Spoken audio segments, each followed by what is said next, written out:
All right, so it's a Saturday story time workout. It's for next Saturday, and if you guys are following along with these, every day has a different theme, and Saturdays are this elaborate story. My story for next weekend is Raiders of the Lost Ark. So we are acting out Raiders of the Lost Ark. This came about because my friend Kim invited me to the orchestra. And I have this, like, a few other friends who've been talking about how relaxing the orchestra is, and I was like, and how it's like meditation. And I was like, that sounds great, perfect. I'll go to the Raiders of the Lost Ark orchestra. It was the least chill thing I've ever been, because apparently the orchestra just like you watch the movie on this giant screen and the orchestra just plays along. But it did inspire this week's Saturday Storytime. So we're gonna act out the story in kettlebells. I've taken some things out of context, out of the proper timeline, but as Maya would say, oh well girl. So just use your imagination. All right, first lift.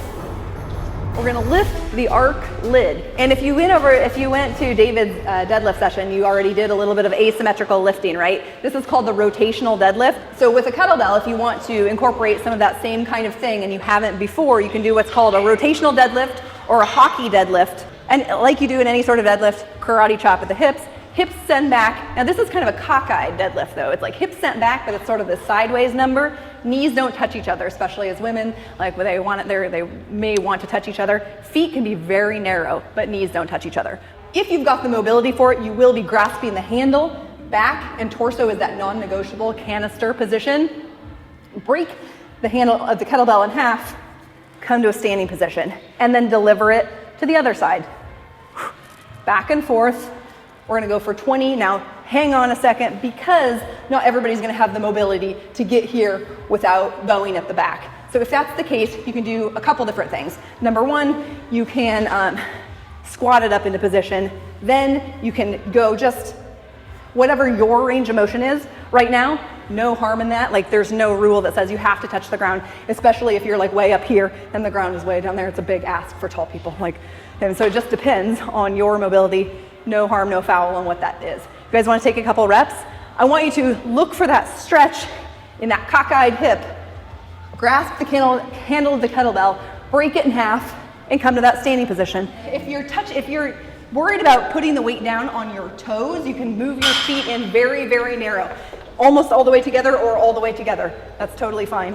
All right, so we've now removed the ark, the lid of the ark, right? Now here's the treasure. Going to stand with, yeah, don't worry about that part. I can skip that part of the story. This is not deadly treasure. Yeah. Don't look at it. If you've seen the ending, like don't look at the kettlebell. No, just kidding. You're gonna walk up until the handle is right between your ankle bones. Hat tip you for that one. So it's gonna be between the arches of your feet, but definitely shaded toward your heels. I don't want it out here, because then you're gonna get that pop out of your low back instead of using your posterior chain, glutes, hamstrings, quads, hips. I want you to picture your body as a rocket ship, and you're gonna take off to the moon, okay? So it's hips back, chest stays up. Now don't do this yet. Again, you're gonna squat down until you can grasp the handle of the kettlebell. I'm in a much more upright torso position than I was in the previous lift. I wanna break the handle of the kettlebell in half. Picture yourself having oranges. I like this Tony Gentilcore cue. Pretend you have oranges under both armpits, and you wanna squeeze the oranges because you're thirsty and you wanna make some juice. Okay, so here's your start position. Body is rocket ship. You're gonna pop your hips. The faster you stand up, the poppier this is, the more it's gonna float. Snap your elbows down and around, and you're gonna support the weight of your kettlebell with your forearms. So the faster the better. So this one, I want you to be a little bit mad at me about how quickly you move.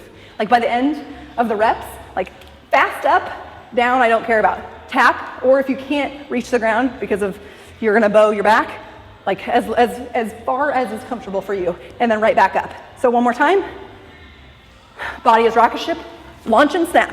Good. And you're going to, like with any clean, it's a fast expression of power, but obviously you're not gonna go all out if your kettlebell is super light, because you'll get it in the chin. This is how I feel about this goblet position in the goblet clean. Like we're already here in this goblet position, we might as well get a little extra postural work, right? So just wait one beat at the top. Okay, give it a count of one. So, because especially if you get a heavier kettlebell, it's gonna pay off, it's gonna add up. Just a little bit more time in that goblet position so that you work your upper back. Now the next one, I want you to be mad at me about how slow you have to move. We've snatched the treasure up, now we're just like in slow-mo time, just admiring it, right? In the goblet spot. Told you you'd have to use your imagination. Because we're gonna go from that goblet position, slow-mo goblet squats, 10, 1, 2, 3, or even 4, 5. Launch up, 1, 2, 3, 4. I mean, like, whatever you choose as your tempo and your weight, negotiate a slow down, fast up, okay? Next, we're leading with the treasure. The ravine has appeared before us. We have to jump over it. We're gonna do a broad jump. 5 broad jumps, actually, because the reps go down by 5 each time. 5 broad jumps, and Tim, I should probably have you teach the broad jump position. I like the way you coach it better than anybody. Okay. So we're just trying to use a good arm swing in the broad jump, so it should just be natural as the hands swing back to the hips. Using the swing yourself forward, good soft landing before you do it again. So you're literally throwing yourself as part of it. Just make sure that every landing is nice and soft. Like a ninja. And so your knees also track in the same direction as your toes, both on takeoff and on landing. We've all been taught, or many of us have been taught, like landing mechanics, but the takeoff actually matters too, because the tendency is to dip together in the knees on takeoff. So just be aware of that. It's knees tracking in the exact same direction as your toes, both on takeoff and on landing. Is that fair? And you can just broad jump back and forth. All right, 5 of those, and then a single boulder sprint. Because remember when the boulder comes down out of the ceiling and you have to run away from it? So I want you to run as if you were being chased by a boulder down to the end of the parking lot. And you can walk back or you can jog back, depending on what kind of endurance. Yeah, I mean, like, you're probably gonna, exactly, your choice. Or you can do like 20 or so seconds on the rower or on the bike, and those are already set up out there. All right, let's go.